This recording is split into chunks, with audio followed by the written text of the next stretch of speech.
Donald J. Trump was sworn in yesterday as the country's 47th president. And in his inaugural address, he outlined a sprawling agenda declaring that, quote, from this moment on, America's decline is over. Bill Kristol has been one of the most influential and thoughtful voices in conservative politics for decades. He's a founding director of Defending Democracy Together, an educational and advocacy organization dedicated to defending America's liberal democratic norms, principles, and institutions. He's also a founder of The Bulwark and co-author of its Morning Shots newsletter. So Bill joins me now to talk about what we saw and what we can expect from this second Trump administration. Bill, thank you for spending some time with me. It's my pleasure, Katie. Good to see you.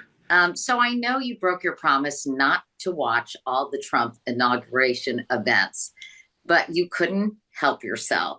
So tell us, what did you think? What was your biggest takeaway from these few days of Trump 2.0, I guess?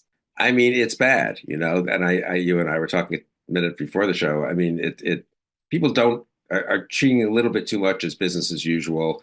It's an inauguration, and of course that's natural, right? It's inauguration. It's interesting who shows up and who doesn't, how people address. They had to be moved indoors. How does it work in the Capitol? How well did he deliver the speech? Gee, it's unusual for him to have a rally after the speech. Unusual to have huge donors in the first and second row and media potentates and plutocrats there ahead of the cabinet in I guess the first row, right? And that's for me the story of yesterday and really of the past few days, but culminating in what he did yesterday afternoon. It's one thing for him to be Trump, to be vulgar, to be obnoxious, to be boastful. It's not good, but the country could put up with that.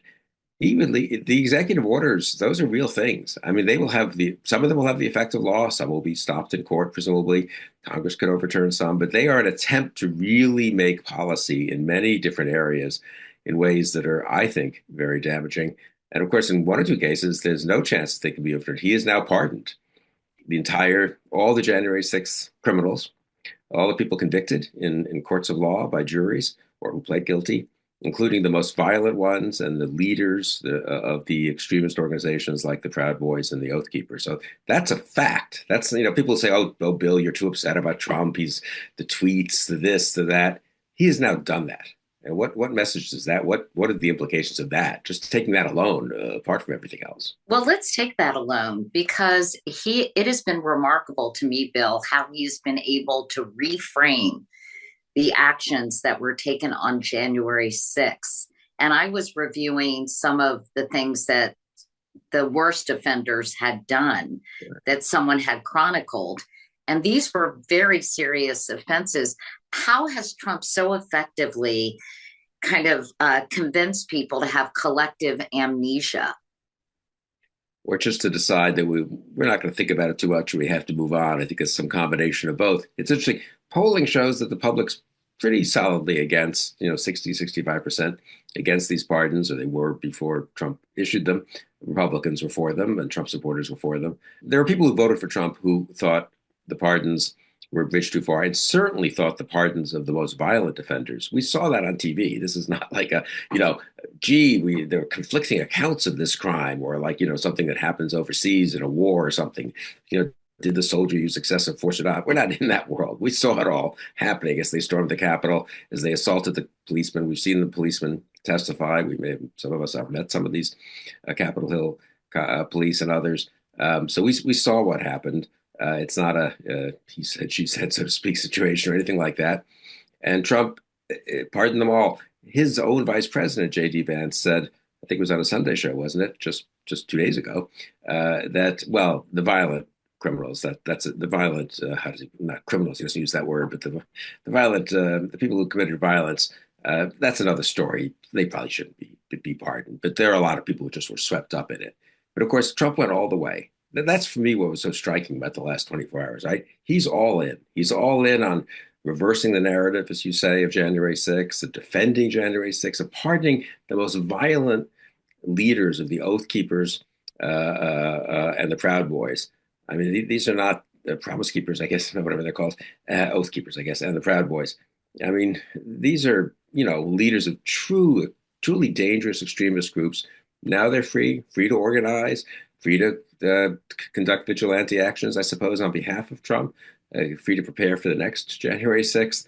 And the message everyone's gotten, incidentally, if you're out there in the country, is vigilantism on behalf of Trump. You're in good shape. She'll be pardoned. As long as it's done in service to him. Right. Right. It's very dangerous. It's really a classic.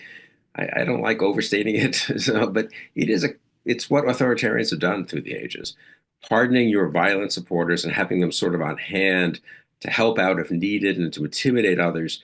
It is way beyond the norm. It's way beyond the normal. Some presidents, you and I know this, have issued pardons that are unseemly, that are worth criticizing, inappropriate, I would say, for relatives, friends, people who given them donors in the case of the Clinton administration and so forth. You can criticize President Bush's pardons if you want, or some of the Iran-Contra people who were swept up in that. This is just a whole different level, though. And so that's, I think, true of a lot of what Trump announced in the last 24 hours. There are always controversial executive orders. They're always, stretching the law a little bit in some cases. What he's doing in immigration, the pardons, the attempt to stop birthright citizenship by executive order, what he's doing to the internal workings of the civil service and the government, way, way, way beyond anything we've seen. Having said that, Bill, how doable are many of these executive actions? One follower asked me to ask you, can Trump really end birthright citizenship, a right guaranteed by the Constitution and affirmed by the Supreme Court more than 125 years ago? So I think that one is probably a bridge too far. I mean, there are lawsuits already filed. Presumably, it'll be enjoined soon, the enforcement of this executive order, which presumably would mean that if you were born tomorrow here in the U.S., that you would not get, access to, I don't know, a social security number or other things that would help, pave your way here as a U.S. citizen. Everything that our kids, all the documentation our kids get. Presumably that will be enjoined, and presumably the court will ultimately strike it down. But for now, I think it's people's lives are made much more uncertain. And again, it pushes the envelope, right? So it's sort of, well, okay, maybe they'll lose on birthright citizenship, but all the other stuff he's doing at the border, all the other deportations internally, those then seem less radical if the most radical thing he does is overturned. It sort of reassures people the system's working. The birthright citizenship thing was struck down. That's, I think, why he did it. That one is going to be struck down, I think. And he did it so, in a sense, to give false security and a bit of a cover, you might say, to all the other things he did, some of which will be struck down. I think your correspondent's question is a good one. But I don't know. Republican Congress, they're not going to do a whole lot to constrain Trump. Courts, to some degree, yes. But again, that's a thin reed, and he'll have 200 judicial appointments over the next 4 years. It sounds like it's sort of like throwing Matt Gaetz in there and then pulling him out so the other nominees for cabinet positions don't look so onerous. I think that's really a good point that people have not made enough. I mean, he gave up on Gates and people were heartened and, see, the system is working. Meanwhile, Pete Hegseth, who's just wildly unqualified to be Secretary of Defense, looks like he's going through. Pam Bondi, who's not truly very well qualified to be Attorney General, looks like she's going through. She's already appointing pretty disreputable people. If you look at some of the news, I think this morning, as her spokesperson at the Justice Department, really unsavory associations. But again, yes, you push the edge of the envelope, you give up on Gates, and people say, oof, I'm relieved that it's Pete Hegseth and Pam Bondi. And what do you think about, while we're on the subject, RFK Jr and Tulsi Gabbard? Do you think they're both going to be confirmed? I don't. Maybe I have too much hope and confidence that a few Republican senators doing the right thing. I just think Kennedy on the health issues is so fringe and so many conspiracy theories that some people like Mitch McConnell may step up on that in that case. Gabbard also on intelligence, a very important job. There may be Republican senators who have concern for national security. And the other one I think that's very important is Kash Patel, who looks more likely, I guess, than Gabbard or Kennedy to make it now. But who really, as head of the FBI, I mean, that is really dangerous. Have him ordering investigations of all of Trump's political opponents. Again, people can say, well, they're just investigations. I mean, you have to go to a court. A jury's not going to convict Liz Cheney, or staffers you've never heard of on the January 6th committee, or other people, who have gotten in Trump's way over the years. Alexander Vindman, they won't, those cases won't, those people won't end up in jail. Fine, but if people know what an FBI investigation is like, do they know what a criminal trial is like? Do they know what encouraging other people to file civil actions? And you know a lot about this too, obviously from being in the media, can do if Elon Musk just decides to put up a kitty of money to let everyone harass all of us who might have said, who was saying critical things. I mean, the degree of intimidation is very great. But I really think there needs to be more focus actually on Patel, who is just very dangerous in my view as an FBI director. One of his executive orders includes ending the so-called weaponization of the federal government. Jonathan Swan of the New York Times says the fine print of this is that all federal agencies, not just the FBI, should investigate and report back to the president examples of this, which may be setting up opportunities for retribution. You talk about investigations, but how serious do you believe Donald Trump is about punishing his enemies and critics? Well, he certainly talks about it a lot. Sometimes he talks about things and doesn't follow through, but especially in the second term, he seems to be very interested in following through. And more importantly, perhaps, he has people around him who want to follow through. Obviously, if Kash Patel's at the FBI, but also Stephen Miller and Russ Vought right there in the White House, J.D. Vance. There are a core of people there, which he didn't have in the first term, who know how the system works, know how you can pull some levers to really, unfortunately, make the system work in a way that's dangerous and damaging, in my opinion. And so they're not going to be checking Donald Trump. They're going to be, in the first term, as you know, there were many stories of cabinet secretaries and White House aides, National Security Advisor, Chief of Staff. Well, Mr. President, we'll take a look at that, but I'm not sure we could do that. And then hope he forgets about it. And 2 weeks later, he asks about it, and you come back. Well, we're working on it, but it looks like there are only a few things we can do, and we're asking for an opinion from the Justice Department. They were pretty good at slowing some of these things down. Or in fact, Bill, you're talking about people like Chief of Staff John Kelly. You're talking about General Mattis. You're talking about Chairman of the Joint Chiefs, Mark Milley. And in fact, President Biden, in a very extraordinary move, gave last-minute pardons to his family members, the January 6th panel, Anthony Fauci, General Mark Milley, who Donald Trump accused of committing treason. Will these things actually protect these individuals? So on the pardons, I mean, they protect them from criminal prosecution for things they did in the 4 years that are subject, or whatever is subject to the pardon. In Milley's case, as chairman of the Joint Chiefs, they don't protect these people from civil lawsuits or from harassment by Republicans in Congress, or conceivably cooked up, charges, going forward, stuff people are saying or doing today. But I have mixed views on the pardons. I'm not really crazy about them.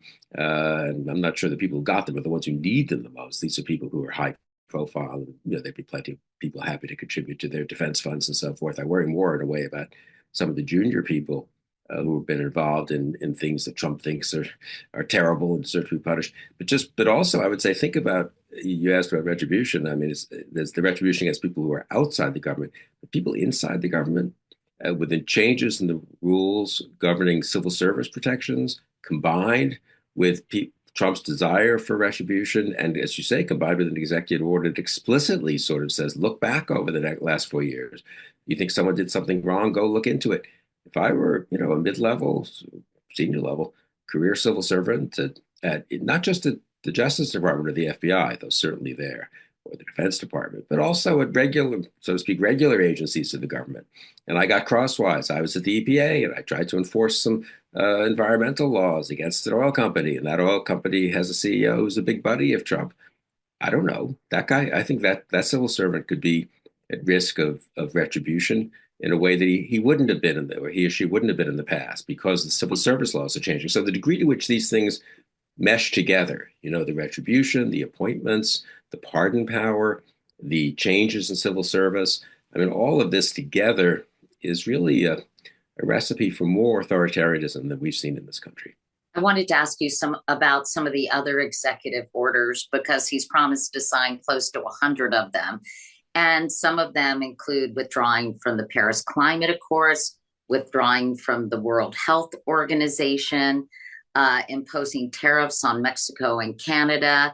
We've heard a lot of reversing of environmental policies. He wants to drill, baby, drill, as he said, get rid of subsidies for electric vehicles, export more oil and gas. Are there any of these that really gave you pause? The sheer number can be a bit overwhelming.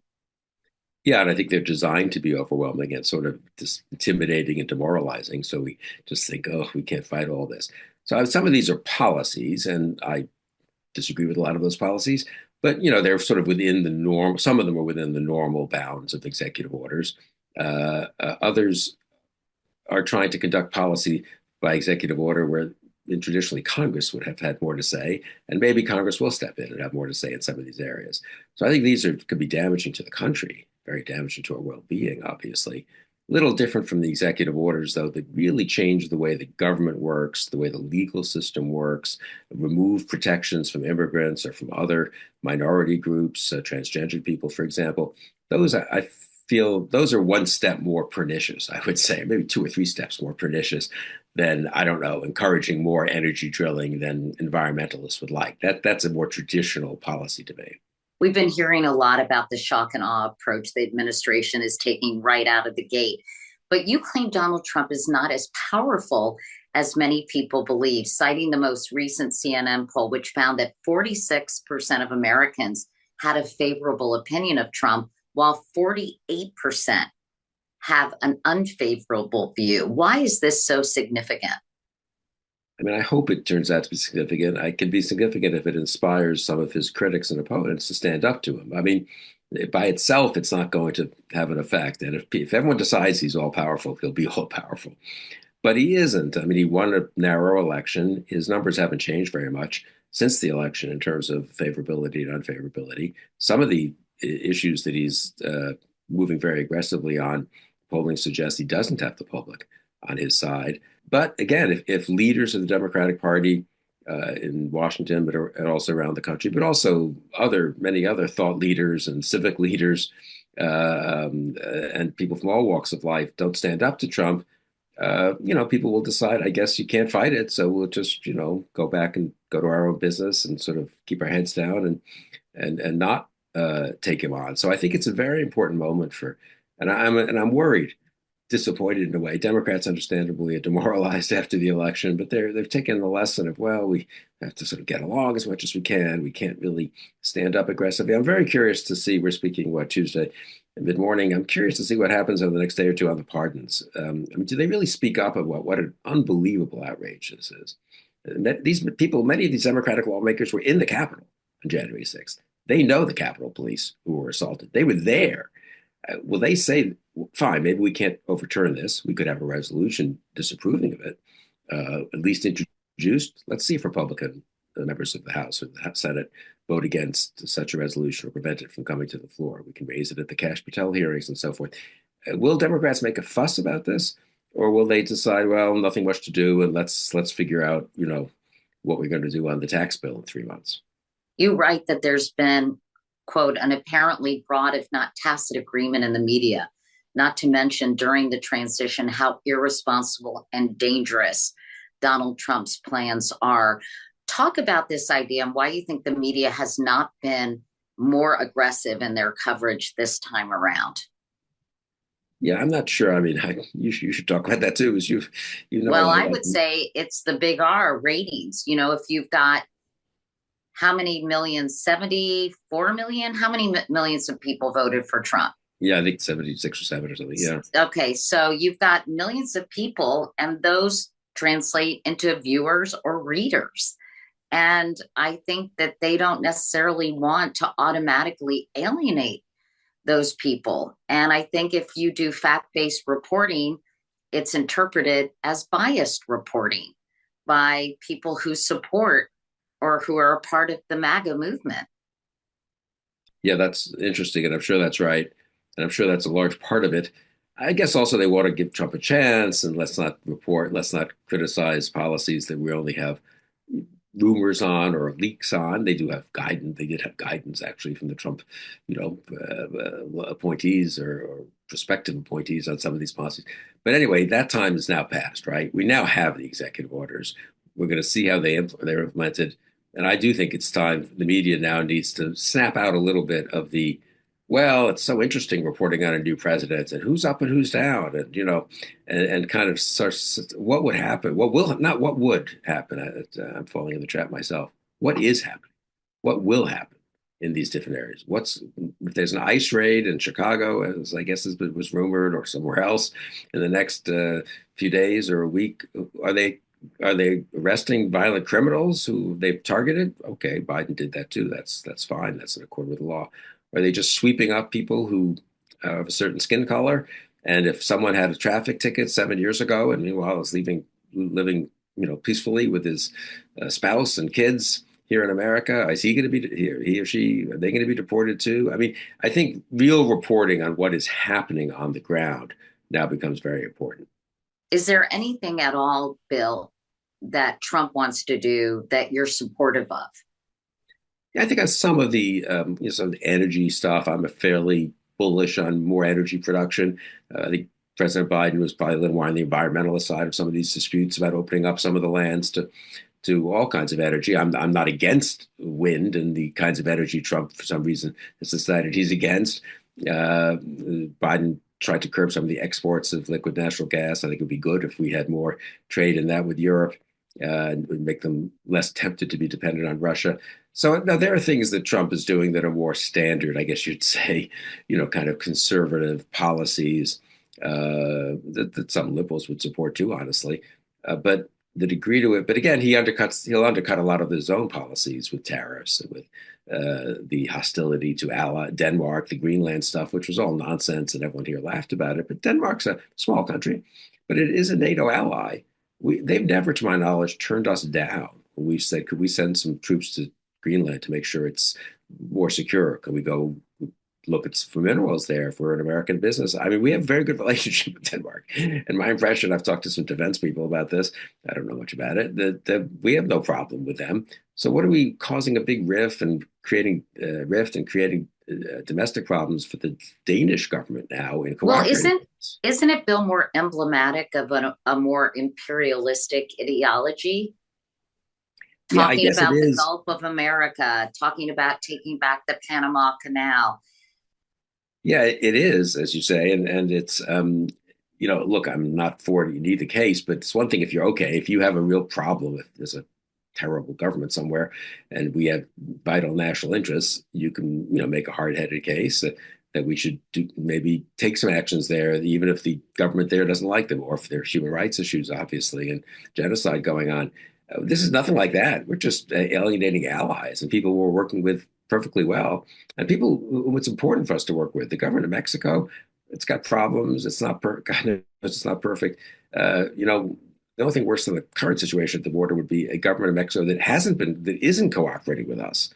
They've actually been quite cooperative, and they've got a lot of people in Mexico whom they're not letting get to the border, and that's a burden on them. They're not enjoying having a lot of refugees from other countries there, but they understand that we really want them to hold as many possible there, so we don't have to deal with them here. And we have cooperative arrangements with them, and there's always tensions and so forth. But again, yeah, the idea that we're going to alienate friends and allies is going to be damaging. And again, that's something people have to report on. As we were sort of saying, in the last few months or during the campaign, that was all speculative. Now it's happening in real time. So let's see what he does. And let's see, incidentally, how tough he is on our enemies, on our horrible dictatorships. He's already been praising the dictator of North Korea, I believe, yesterday in some impromptu remarks. We'll see if he's at all tough on Putin and helpful to the brave people in And he's Ukraine. praised Viktor Orban of Hungary. And Right. people think that the way he's operated as a blueprint for Donald Trump. I don't think people understand what exactly that means. No, I really think that's true. I mean, Orban, he's pro-Putin, incidentally, which Trump, we'll see how Trump is on Putin, and on Xi, which Orban also is pro. But Orban has really eroded freedoms in Hungary, which is a small country, again, but one that had a pretty strong democratic tradition, obviously not during the Cold War, it was occupied by the Soviet Union, but before that, somewhat, and then certainly afterwards, very, vigorous debate, elections, and so forth. And then Orban got elected, got defeated, then got reelected. So he's sort of like Trump in that way. And the moment he was reelected, the authoritarian attempts began, the takeovers of media, the kleptocracy, the strengthening of his friends and the weakening of his enemies in the business world and the corporate world and the media world. And now it's a semi-free country, I think one would have to say. Now, the U.S. isn't Hungary. The barriers here are much greater, I think. But it's amazing how much they've studied it. And now Trump just says he admires Orban. I want to get back to the inauguration and ask you about the not so subtle presence of all these tech titans.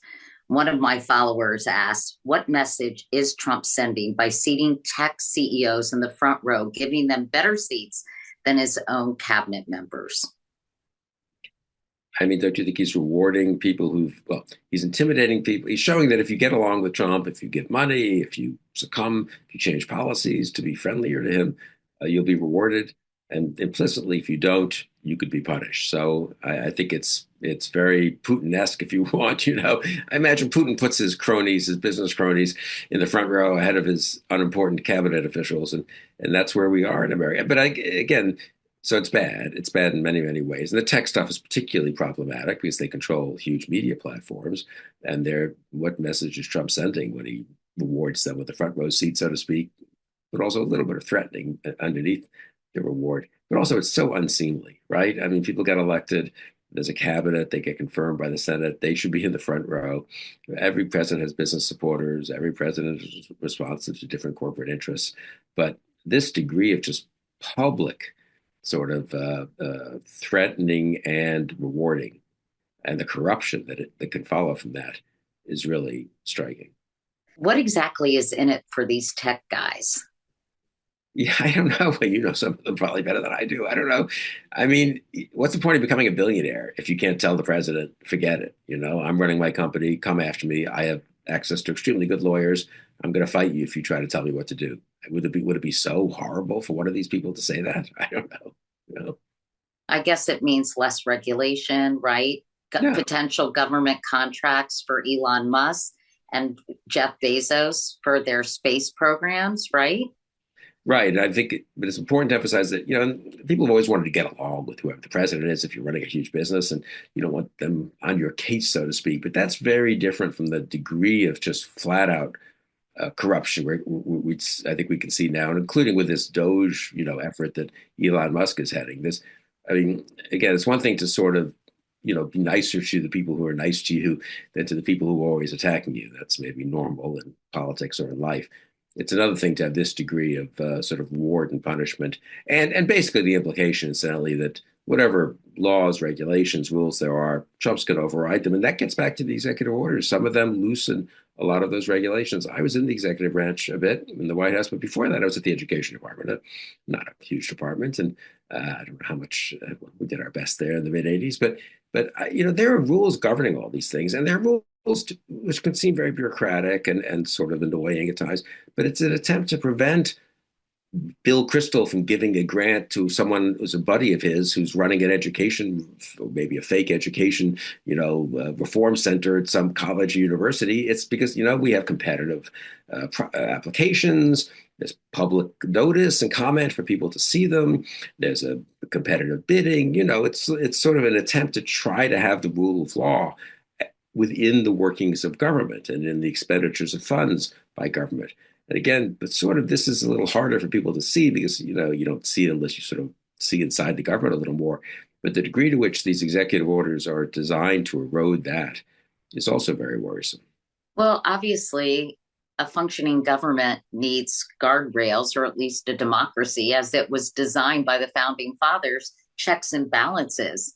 And now that the Republicans have control over both houses of Congress, the Supreme Court has a conservative majority. Obviously, Donald Trump is president. And Senate Republicans, even though their role is to advise and consent when it comes to appointees and cabinet nominees, they're kind of just capitulating. So where are the checks and balances? I think that's such an important point on the party capitulation. That is, the checks and balances work institutionally, but that requires that members of the Senate, let's say, think of themselves as senators and people upholding senatorial prerogatives and responsibilities, like advising and consent to presidential nominees, for example. not simply as members of the president's party. Now, obviously, there's always been partisanship, and the parties have been around for a long time. But the degree to which Trump has taken over the Republican Party and made loyalty to Trump the absolute core of Republican identity is what's new. I came to Washington in '85, and as I said, I was at the Education Department. The Republicans controlled the Senate the first year and a half I was there. They often fought with us. Mark Hatfield and Jim Jeffords but all of them, Howard Baker, they didn't think that they were just supposed to rubber stamp whatever some Reagan administration cabinet secretary said, or even what Reagan said, incidentally. So they had a sense that we're senators, we were elected, we have to carry out our duties here. And also oversight was serious. More serious when the other party was in charge, obviously, but serious even when your own party was in charge of what House of Congress. And all of that is, I won't say collapse, but is pretty close to collapse. And so the crisis of the Republican Party is also a crisis of governance, because if the party overwhelms the normal checks and balances you were mentioning, Katie, then we don't have the checks and balances anymore. To say this new administration plays hardball is a massive understatement, it seems to me, because I've been reading about these pressure campaigns against people like Senator Joni Ernst, who was informed by a Trump ally that President Trump would support a primary challenge against her in Iowa if she didn't support Pete Hegseth's nomination, and that Elon Musk, according to Time magazine, has quietly back-channeled a message to senators, according to two sources familiar with the matter, that anyone who votes against Trump's cabinet secretaries will face a multi-million-dollar Musk-funded super PAC to oust them from office in their next primary. No, it's bad. Now, the good news is those efforts don't always work. And it gets back to the point about Trump's favorability not being so great. I mean, Franklin Delano Roosevelt was reelected in 1936 with obviously one of the greatest victories in American history, getting us out of the Depression. And, when was the court packing scheme? I think it was 37, 38. And the Congress, which was wildly Democratic. I mean, I think it was 2 or 3 to 1 Democratic after the huge Democratic sweeps in 32, 34, 36, said no, you can't pack the court. We want the traditional sides of the court, and we're going to exercise our oversight, our, advice and consent to Supreme Court and have judicial nominees, and et cetera. So it would be nice if some of these people said, well, it's fine. You can challenge me. Maybe I'll lose. And maybe I won't lose, incidentally. A lot of these senators and members of Congress are pretty popular at home. They can raise money, too. There are people who would support them against Elon Musk. He's not the only one. But this intimidation campaign seems to be working. I agree. But but part of the story is that they're willing to intimidate and to do so in ways way beyond the normal political pressure. And that the Republicans have no backbone, and totally. they need to grow a pair and say, okay, but I'm going to stand on principle. That doesn't seem to exist. That's exactly right. I mean, the flip side of the intimidation campaign is that the members of Congress are so much too easily intimidated. Let me ask you about infighting within MAGA, Bill, because there's already been some conflicting agendas. For example, Elon Musk and Vivek Ramaswamy squabble with Steve Bannon over H-1B visas. Do you see some of these potential fractures, because they really haven't surfaced yet, as damaging to the health and well-being of the MAGA movement? Yes, and I think, it's a movement that's got a lot of problems. We shouldn't, again, it's very strong right now. Trump won, and he's got the party shaped in his image. MAGA's taking over the executive branch, which is bad in my view, and they are really powerful. But there are fractures, there are splits. It's not a very coherent governing ideology. A lot of it's not going to work, and so they'll do some of the tariffs to make some of the MAGA people, Steve Bannon, happy, and some business types who are, Republican supporters in 3 months are going to say, "Hey, this is hurting our imports and our ability to make cars or whatever." I mean, so and obviously there's immigration issues. There are many issues, foreign policy issues, where I think there could be fractures. And I think one thing the opposition can do is honestly accentuate those and say, well, wait a second. I mean, Senator so-and-so, you've been a supporter of Ukraine. Are you fine with just abandoning Ukraine? I mean, so I think it's very important. Again, the fractures will hurt, but they won't they won't act entirely by themselves. You need you need an opposition party that's kind of pushing and saying and putting people on the spot. They could paper over some of these fractures for quite a while. But look, it could all fall apart. I mean, we shouldn't. Oh, that's what I kind of meant when I tried to say a few days ago that one shouldn't overestimate how strong they are. The second terms are very bad historically; they don't work out very well. Fractures come to the surface. There'll be a lot more unity today on January 21st than there'll be on April 21st, and a lot more unity on January 21st, I would think, 2025 than on January 21st, 2026. So we shouldn't be too fatalistic that we're looking at 4 years of a steamroller just chugging along with no problems. But I do think opposition, as you said, is so important in putting up the barriers, slowing them down. At first, you may not be able to stop many things flat out or reverse many things, but slow them down. Slow them down, cause some trouble, get some issues front and center where their policies aren't very popular. Explain the effects of these policies. So you can't expect to have a magic, silver bullet that's going to win everything suddenly. You lose a presidential election, the other side has some momentum. But I think that momentum can be appreciably slowed down now and have ultimately reversed.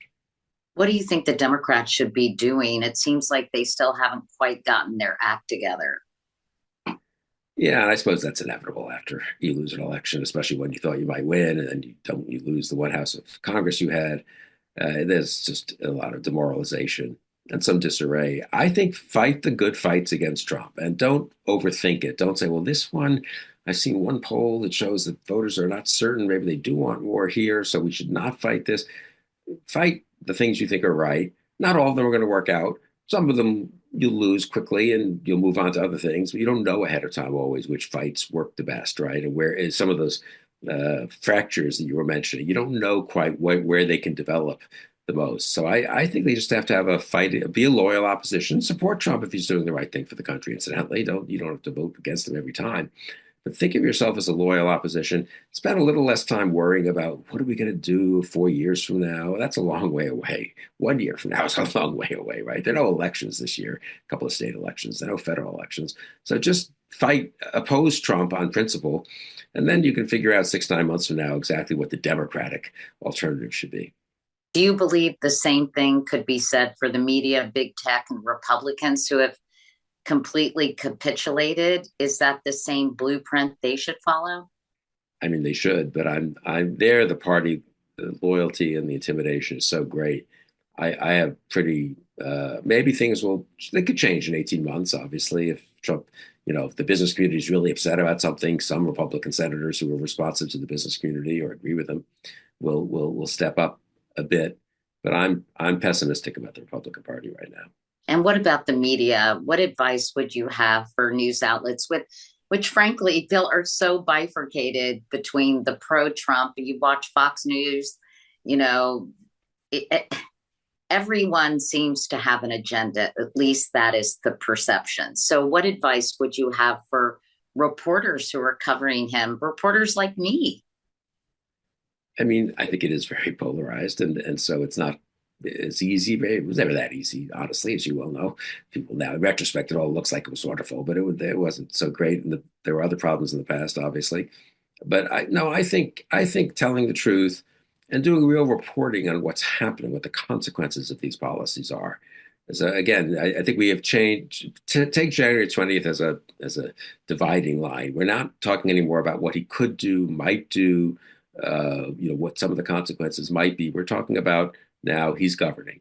And let's look at who he's put in charge of these agencies, he's put at the second and third tier, what they're doing in these agencies, and what the effect of this vague rhetoric of we got to be tough on the border. Well, what's really happening at the border? What's happening internally in terms of undocumented immigrants or DACA recipients or dreamers? What's happening in the military now that we're allegedly purging the military of DEI? And, so real reporting, I think, is the answer. So journalists on the ground, I think so, don't you? Are more important than ever.